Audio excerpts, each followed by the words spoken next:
बच्चों बहुत बहुत स्वागत है आप सभी का एक बार फिर से DSR फॉर यू में। बच्चों ये जो वीडियो है इस वीडियो को बहुत अच्छे से देखिएगा, समझिएगा, क्योंकि मैंने इसमें आप लोगों को मोस्ट इंपॉर्टेंट क्वेश्चन बता दिए हैं। अध्याय 12 के वृत्तों से संबंधित क्षेत्रफल, इसमें जो भी पूछे जाने हैं वो प्रश्न यहाँ मैंने समझा दिए हैं। इसको आपको बहुत अच्छे से समझ लेना है। सबसे पहले सही विकल्प है उसमें तो आपको दिक्कत नहीं होगी। ये याद रखिएगा, यदि किसी वृत्त का क्षेत्रफल 154 सेंटीमीटर स्क्वायर है तो इसकी जो आपकी परिमाप मतलब होता है परिधि कितनी हो जाएगी, तो 44 सेंटीमीटर हो जाएगी। ठीक है, ये आप निकाल लेना। ये तो आप देख लीजिएगा। देखिए कुछ चीज़ें आपको याद करनी है। बहुविकल्पीय प्रश्न में ज़्यादा नहीं बताऊंगा आप लोगों को, कुछ चीज़ों को बस बता दे रहा, वो ध्यान देना। देखो पहले जैसे ये है, वृत्त की परिधि कितनी होती है, 2πr। वृत्त की परिधि या परिमाप होती है 2πr। वृत्त का क्षेत्रफल होता है πr स्क्वायर। और जब बात करी जाए त्रिज्या खंड का क्षेत्रफल, मतलब कोई एक छोटी सी त्रिज्या ले लें, उसके खंड का क्षेत्रफल। अब वृत्त की बात है और क्षेत्रफल है तो देखो πr स्क्वायर होगा। ये होता है सूत्र θ/360 गुणित πr स्क्वायर। क्या, θ/360 गुणित πr स्क्वायर। ये हो गया। फिर यहाँ पे देखो क्षेत्रफल का सूत्र अब भी मैंने बताया πr स्क्वायर। त्रिज्या खंड का सूत्र क्या हो जाएगा, θ/360 गुणित πr स्क्वायर। तो ये आप कर लीजिएगा। छठवां प्रश्न आप लोगों को देख लेना है। प्रश्न दिया हुआ है, दो वृत्तों की त्रिज्याएं क्रमशः 19 सेंटीमीटर और 9 सेंटीमीटर है। उस वृत्त की त्रिज्या ज्ञात कीजिए जिसकी परिधि उन दोनों वृत्तों की परिधियों के योग के बराबर है। तो देखेंगे इस प्रश्न का सॉल्यूशन। देखें सबसे पहले आप लोगों को लिखना है, माना, देखें इस तरीके से, माना पहले वृत्त की त्रिज्या r1 मान लिए, पहले वृत्त की त्रिज्या r1 बराबर है 19 सेंटीमीटर। ठीक है, ये मान लिए आपने। एवं दूसरे वृत्त की त्रिज्या r2 बराबर 9 सेंटीमीटर। ये दोनों मान लिए। अब जब पहले वृत्त की त्रिज्या थी 19 सेंटीमीटर तो हम पहले वृत्त की परिधि निकालेंगे। तो परिधि का सूत्र क्या होता है, 2πr। अब यहाँ r1 रहा तो यहाँ r1 रख दिए। 2 ज्यों कहते हो पाई, ज्यों कहते हो r1 का मान 19 था, 19 रख दिए। 19 का 2 में गुणा करें, 19 दूनी 38 पाई। तो ये आगे पहले वृत्त की परिधि। एवं दूसरे वृत्त की परिधि क्या हो जाएगी, 2πr2 कर देंगे, क्योंकि r2 रही तो यहाँ r2 कर लिए। 2 ज्यों कहते हो पाई, ज्यों कहते हो r2 का मान था 9, 9 का 2 में गुणा हुआ, 9 दूनी 18 पाई। ये आ गया 18 पाई का। अब यहाँ पे ये काट देना, ये मैंने गलत लिख दिया था। अब यदि तीसरे वृत्त की त्रिज्या r हो, क्योंकि इस प्रश्न में बोला गया है ना, उस वृत्त की त्रिज्या ज्ञात कीजिए जिसकी परिधि। तो देखो यदि तीसरे वृत्त की त्रिज्या r हो तो प्रश्नानुसार, प्रश्न क्या कह रहा था कि तीसरे वृत्त की जो परिधि है वो दोनों वृत्तों की परिधि के योग के बराबर है। तो हम क्या लिखेंगे, तीसरे वृत्त की परिधि बराबर पहले वृत्त की परिधि प्लस दूसरे वृत्त की परिधि। इसको हल करेंगे जब तो क्या आ जाएगा, पहले वृत्त की परिधि अपने तीसरे वृत्त जो रहा इसकी परिधि क्या होगी, 2πr, क्योंकि r है तो r ही होगी 2πr। पहले वृत्त की परिधि का मान कितना आया था बच्चों, ये आया था आपके सामने, यहाँ देख लें, ये आया था 38 पाई और दूसरे की रही 18 पाई। तो वही यहाँ रख देंगे, 38 पाई प्लस 18 पाई। जोड़ दो, 18 और 38 जोड़े तो होगा कितने, 56 पाई, और ये 2πr तो रहा। अब यहाँ पे क्या होगा, पाई से पाई कट गया और 2 से जब 56 को काटेंगे तो 2 दूनी 4, बचा कितना, 1, 1 और 6 16, 2 8 16, तो r बराबर आ गया 28। उत्तर डाल के लिखेंगे, अतः अभीष्टल तीसरे वृत्त की त्रिज्या r बराबर 28 सेंटीमीटर होगी। बच्चों इसी तरीके से आप लोगों को भी उत्तर लिखना है, और जब उत्तर समाप्त हो जाए, एक पेज में 2 प्रश्न आ रहे हैं तो आप लोगों को ऐसी लाइन खींच लेनी है। ठीक है, और शुरुआत इसी तरीके से ब्लैक पेन से आप हेडिंग डालना, लिख देना जो भी नंबर हो प्रश्न का। प्रश्न क्रमांक मान लो 20वां है, 12वां है, 13वां है, जो भी है, प्रश्न क्रमांक 12वीं का हल, और ये पूरा लिख करके इस तरीके से आप भी लिख देंगे। इसके बाद बच्चों जो और एक और प्रश्न जो मुझे लगता है इंपॉर्टेंट है वो है आपका प्रश्न क्रमांक 10वां। इसको देख लीजिएगा। प्रश्न है 6 सेंटीमीटर त्रिज्या वाले वृत्त के त्रिज्या खंड का क्षेत्रफल ज्ञात कीजिए। तो इसमें देखो कैसे करेंगे, लिखा हुआ है, देखें, दिया है वृत्त की त्रिज्या कितनी है, r बराबर 6 सेंटीमीटर और थीटा की वैल्यू 60 है। 60 कैसे, ये देखो दिया है ना, 60 अंश है, कोण 60 अंश है, तो ये थीटा बराबर 60 अंश। प्रश्नानुसार त्रिज्या खंड का क्षेत्रफल, प्रश्नानुसार त्रिज्या खंड का क्षेत्रफल क्या होगा, θ/360 गुणित πr स्क्वायर। ठीक है, थीटा की वैल्यू 60 रही वो रख दिए, और 360 से 360 जो कहते हैं, पाई का मान 22/7 वो रख दिए। r का मान था 6 सेंटीमीटर, तो 6 का वर्ग कर दिए। अगले स्टेप में क्या हुआ, 0 से 0 कट गया, बचा 6/36। ये जो कहते हो 22/7 जो कहते हो, 6 का स्क्वायर 2 बार लिख दिए, 6 गुणा 6, चाहते तो 36 भी लिख देते। अगले स्टेप में क्या होगा, 6 6 36, ये कट गया। ऊपर बचा 6 गुणित 22 या 22 गुणित 6/7। 22 का 6 में गुणा करें तो आ गया 132, तो ये हो गया 132/7 सेंटीमीटर स्क्वायर। अब जब इसको आप हल करोगे, मतलब आप ये देखिए, आप लोग ये 7 का जब 132 में भाग दोगे तो ये आ जाएगा, ये आता जाएगा, फिर देखो यहाँ 4 बचा था लास्ट में, ये हो जाता 40, फिर दशमलव के कारण 40 हो जाता, फिर देते तो आ जाता कितना 7 पना 35। ऐसे ये आता ही जाता, आते ही जाता, ये हल ही नहीं होता। तो आपने दशमलव के बाद एक स्थान या 2 स्थान तक उत्तर ले लिए। तो इस तरीके से आपको लिख देना है 18.8 सेंटीमीटर स्क्वायर, और लास्ट में आप उत्तर डाल के पूरा लिख दोगे। तो ये है बच्चों हमारे जो आपका 10वां प्रश्न है उसका सॉल्यूशन बता दिए। अब 11वां प्रश्न ये भी कर लेना है। 11वां प्रश्न क्या दिया है, ये भी इंपॉर्टेंट पूछा जा सकता है। एक वृत्त के चतुर्थांश का क्षेत्रफल ज्ञात कीजिए जिसकी परिधि 22 सेंटीमीटर है।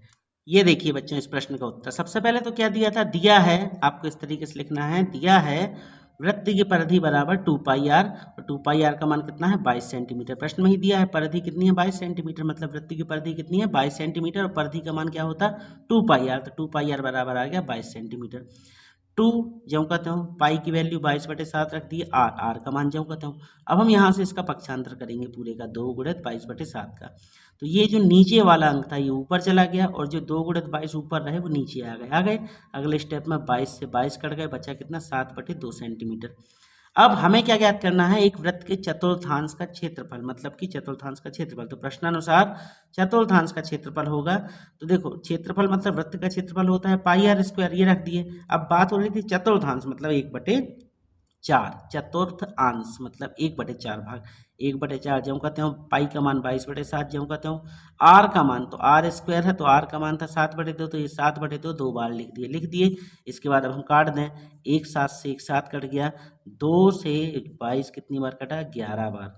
तो देखो कुल मिला के ऊपर क्या बचा, ये 11 बचा और 7 बचा, मतलब 11 गुणित 7 मतलब 77, और 4 गुणित 2 मतलब कि 8, तो 77/8 सेंटीमीटर स्क्वायर। आप चाहो तो इसको आप हल भी कर दीजिएगा, और नहीं तो इतना भी लिख दोगे तो भी चलेगा, पर आप सॉल्व करके पूरा लिख देना। तो देखें आप जब 8 का 77 में भाग देंगे बच्चों तो ये इतनी बार जाएगा, 8 नाम 72, 7 में से 2 गए तो 5 बचे, 50 दशमलव लगाए 50 हो गया, 8 सिंह 48, 50 में से 48 गए तो 2 बचे, दशमलव रहा तो 20 हो गया, 8 दूनी 16, 20 में से 16 गए 4 बचे, दशमलव रहा तो 40 हो गया, 8 पंचे 40, कितना आया 9.625। तो आप लिख देंगे 77/8 सेंटीमीटर स्क्वायर या 9.625 सेंटीमीटर स्क्वायर। ठीक है, ये हो जाएगा उत्तर। उत्तर कैसे लिखना है, अतः अभीष्टल।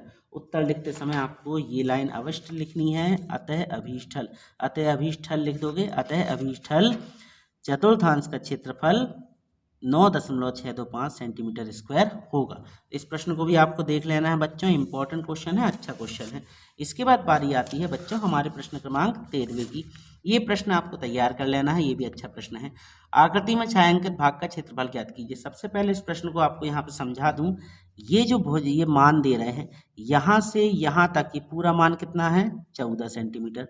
मतलब अगर इसका आधा हिस्सा करें हम, देखें स्केल के माध्यम से मैं बताना चाहूँ कि अगर इस प्रश्न में हम यहाँ से इसका आधा हिस्सा कर दें, कैसे कर दें, यहाँ से इसको आधा डिवाइड कर दें, ये आधा हो गया, तो यहाँ से देखो टोटल रहा 14, तो इतना होगा 7, होगा 7, ये भी 7, 7 और 7 14 होगा, तब ठीक है। अब बात करते हैं प्रश्न की। आकृति में छायांकित क्षेत्र का क्षेत्रफल ज्ञात कीजिए जहाँ एबीसीडी भुजा 14 सेंटीमीटर का एक वर्ग है। तो हम लिखेंगे सबसे पहले क्या है, ज्ञात है, सॉरी दिया है। देखो इसी में हम करके बता रहे हैं, आपको टाइम वेस्ट नहीं करना आपका फालतू, छोटे से सवाल के लिए आपके टाइम वेस्ट करना मूर्खता है। यहाँ देखें दिया है वर्ग एबीसीडी का क्षेत्रफल कितना 14 गुणित 14, क्योंकि 14 रहा ना, वर्ग का क्षेत्रफल होता ए स्क्वायर, मतलब कि ए का मान था 14, तो हम इसको लिख देंगे 14 गुणित 14 मतलब 196 सेंटीमीटर स्क्वायर। अब चूंकि यहाँ पर लिखेंगे, चूंकि प्रत्येक वृत्त का व्यास, देखें व्यास क्या होता है, वह भुजा, देखें यहाँ से यहाँ तक की दूरी व्यास कहलाती है ना। अब ये जो है व्यास, ये है कितना है 7 सेंटीमीटर। अब लिखेंगे चूंकि प्रत्येक वृत्त का व्यास, ये काट देना, बराबर है 7 सेंटीमीटर, 7 सेंटीमीटर है, इसलिए हम क्या करेंगे, वृत्त की त्रिज्या निकालेंगे। इसलिए प्रत्येक वृत्त की त्रिज्या, तो त्रिज्या क्या होती है, व्यास की आधी होती है, तो व्यास की आधी कैसे लिखेंगे, तो 7/2 कर देंगे। ठीक है, वृत्त की त्रिज्या होगी 7/2 सेंटीमीटर। अतः हम वृत्त का क्षेत्रफल निकालेंगे, तो एक वृत्त का क्षेत्रफल आएगा पाई आर स्क्वायर, पाई का मान रख देना 22/7, आर स्क्वायर, आर का मान था 7/2, दो बार लिख दो 7/2, एक 7 से एक 7 कट गया, एक 2 से इस 11 को काट दिया, ऊपर आया 11 गुणे 7 और नीचे केवल बचा है 2। ठीक है, तो 11 गुणे 7 मतलब कि 77/2 सेंटीमीटर स्क्वायर। ये लाइन काट देना, 77/2 सेंटीमीटर स्क्वायर आ गया। ये निकला था एक वृत्त का क्षेत्रफल। अतः चारों वृत्त का क्षेत्रफल, तो चार वृत्त का क्षेत्रफल क्या होगा, चार वृत्त रहे ना, एक वृत्त का था 77/2, तो चार वृत्त का हो गया 4 गुणे 77/2। इसको सॉल्व करें, 2 एकम 2, 2 दूनी 4, तो आ गया 2 गुणे 77। 2 गुणे 77 मतलब 154 सेंटीमीटर स्क्वायर। प्रश्नानुसार बात क्या कही जा रही है इस प्रश्न में कि छायांकित भाग का क्षेत्रफल, जो ये ब्लैक ब्लैक हिस्सा है ना, इसको निकालना। तो आपको करना कुछ नहीं है, पूरे वर्ग का क्षेत्रफल जो आया था ये, और ये जो वृत्त का क्षेत्रफल आया ये, इसको घटा देंगे। तो हम क्या घट करेंगे, छायांकित भाग का क्षेत्रफल बराबर आ जाएगा वर्ग का क्षेत्रफल। देखो इसको कैसे लिखना है, इस तरीके से आपको लिख देना। कैसे लिखेंगे, अतः छायांकित भाग का क्षेत्रफल बराबर वर्ग का क्षेत्रफल माइनस चारों वृत्तों का क्षेत्रफल। वर्ग का क्षेत्रफल आया था 196, चारों वृत्तों का क्षेत्रफल आया कितना, 154। 196 में से 154 गए तो आ गया 42 सेंटीमीटर स्क्वायर। तो बच्चों ये पूरा प्रश्न इस तरीके से हो जाएगा। ठीक है, आप इस गाइड के माध्यम से भी देख सकते हैं। ये पूरा लिखा, देखिए वर्ग का क्षेत्रफल 14 गुणे 14 इतना, फिर प्रत्येक वृत्त का व्यास हो जाएगा 7 सेंटीमीटर, इसलिए वृत्त की त्रिज्या आ गई इतनी। अतः r बराबर 7/2 सेंटीमीटर। प्रश्नानुसार एक वृत्त का क्षेत्रफल इतना आया, ये आ गया। अतः चार वृत्त का क्षेत्रफल कितना आ जाएगा, 4 गुणे इतना, इसको सॉल्व करें, इतना आ गया। फिर छायांकित भाग का क्षेत्रफल निकाल दोगे तो इससे इसको घटा दोगे, आंसर आ जाएगा। तो बच्चों इस प्रश्न को जरूर सीख लेना, ये भी अपने आप में एक मोस्ट इंपॉर्टेंट क्वेश्चन है, पूछा जा सकता है। इसके बाद बारी आई हमारे अगले प्रश्न की, जो कि आपसे पूछा जा सकता है, वो है ये वाला। इसको तैयार कर लेना, आप लोग देख लें ये आकृति दी हुई है। अच्छा, इस चित्र को आप गौर से देखो। देखें बच्चों, ये चित्र कुछ इस टाइप से बना हुआ है। देखें ये ऊपर दिख रहा है ना आपको, ये बना हुआ है। अभी ये बोल रहे हैं कि आकृति में छायांकित क्षेत्र का क्षेत्रफल ज्ञात कीजिए यदि ABCD भुजा 14 सेंटीमीटर का वर्ग है। यहाँ से यहाँ तक की, ये यहाँ से यहाँ तक की दूरी का मान कितना है, 14 सेंटीमीटर। ये है 14 सेंटीमीटर। अच्छा, ये दो वृत्त बने हैं, देखो एक इस साइड मुंह करके, एक इस साइड मुंह करके। यहाँ पे मैं बता दे रही जी, ऐसे बने। अगर ये वाले हिस्से को यहाँ बना दें जी, और ये वाले हिस्से को यहाँ बना दें, देखो ये पूरा एक वृत्त बन गया। मतलब कुल मिला करके ये चित्र इस टाइप से ही बन सकता है। कैसे बन सकता है, ये वृत्त अंदर बना दें अपन, ये बन गया ना। अब यहाँ से यहाँ तक की दूरी 14 है, मतलब यहाँ से यहाँ तक की दूरी 14 होगी, मतलब कि जो वृत्त का व्यास होगा ये होगा 14 सेंटीमीटर का। ठीक है, अब देखो इसको कैसे हल करना है। देखें इस प्रश्न का हल कैसे करेंगे। प्रश्न तो आपके सामने था। ये बोल रहे हैं आकृति में छायांकित क्षेत्र का वर्ग ज्ञात कीजिए यदि इतनी भुजा 14 सेंटीमीटर का एक वर्ग है। तो सबसे पहले हम निकालेंगे वर्ग की एक भुजा। वर्ग की भुजा a बराबर है कितनी, 14 सेंटीमीटर। तो हम वर्ग का क्षेत्रफल निकाल लेंगे, तो वर्ग का क्षेत्रफल होता है 1/2, मतलब भुजा का वर्ग। ये रहा 14, तो ये हो गया 14 का वर्ग। 14 का वर्ग होता है 196 सेंटीमीटर स्क्वायर आ गया। अब यहाँ पे इस प्रश्न में क्या था, जैसे कि अभी मैंने आप लोगों को बताया था कि ये जो अर्धवृत्त है, ये जो अर्धवृत्त है, ये अर्धवृत्त है, और ये जो अर्धवृत्त है, दोनों जो अर्धवृत्त हैं, देखो यहाँ से यहाँ तक की दूरी कितनी थी, 14, मतलब यहाँ से यहाँ तक की कितनी होगी, 7 होगी, और ये हो गई कि अर्धवृत्त की त्रिज्या हो गई। तो अपन लिखेंगे कि चूंकि अर्धवृत्त की त्रिज्या बराबर है 7 सेंटीमीटर और दोनों अर्धवृत्त मिल करके पूर्ण वृत्त बनाते हैं।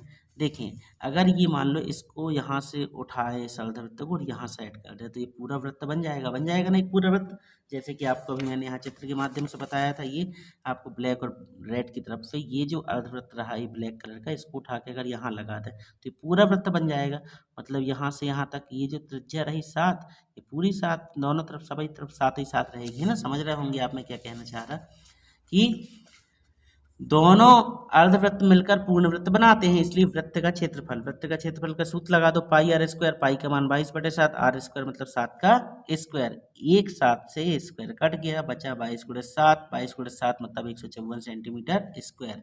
प्रश्नानुसार छायांकित भाग का क्षेत्रफल होगा वर्ग का क्षेत्रफल माइनस वृत्त का क्षेत्रफल।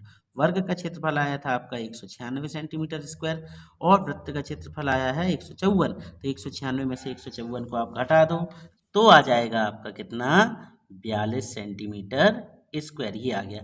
आप लिखेंगे लास्ट में उत्तर, अतः अभीष्टल छायांकित भाग का क्षेत्रफल 42 वर्ग सेंटीमीटर होगा। इस तरीके से पूरा आपका उत्तर ये फिनिश हो जाता, और इस उत्तर के साथ ही ये अध्याय भी फिनिश हो जाता। तो इस अध्याय में जितने प्रश्न मैंने बताए इनको आप देख लीजिएगा कि ये जो अध्याय है, जैसे ये वाला आपका जो रचनाएं हैं, तो इस रचनाएं में आपको ये वाला सवाल कर लेना है, पहला सवाल सीख लेना है, तीसरा सवाल सीख लेना है 4, 5 और 6 सेंटीमीटर वाला। ये 2 सवाल सीखने के बाद ये 5वां सवाल आपको इसको भी देख लेना है और 6वां वाला सवाल इसको भी देख लेना है। ये 4 सवाल सीख लो, पर्याप्त है। अब बच्चों इसका वीडियो मैं आप लोगों को बना के दे देता, परंतु क्या है, ये सवाल जो हैं ये थोड़ी से टिपिकल सवाल हैं। एक एवरेजन स्टूडेंट को अगर ये सवाल समझा दिए जाएँ तो उनके पल्ले नहीं पड़ेंगे, और इसको करने के लिए आपको परीक्षा हॉल में कम से कम 20 मिनट का समय लगेगा इस प्रश्न को हल करने में। 3 घंटे में 20 मिनट का केवल एक ही यही सवाल बस आप कर पाओगे, जो कि 4 नंबर दिलाएगा। तो ये जो सवाल है कई सवालों को डिस्टर्ब कर सकता है, इसलिए मैंने इस वीडियो को, मतलब ये जो सवाल की वीडियो मैंने आपको नहीं बना के बता रहा हूँ, नहीं सिखा रहा हूँ, क्योंकि टाइम भी वेस्ट होगा और बहुत सारे बच्चों को सीखने में, समझने में भी दिक्कत जाएगी। तो बच्चों, आपके लिए यहाँ पे मैंने आपको इंपॉर्टेंट क्वेश्चन बता दिए, जिनसे ये अध्याय बनता है वो लोग, आप लोग ये अध्यायों को सीख लेना, इन सवालों को, और कर लीजिएगा। ठीक है, मिलते हैं बहुत जल्द अपने अगले वीडियो में कुछ और इंपॉर्टेंट क्वेश्चन, कुछ और सॉल्यूशन के साथ। तब तक बने रहिएगा हमारे साथ, पढ़ते रहिए, बढ़ते रहिए। Good bye.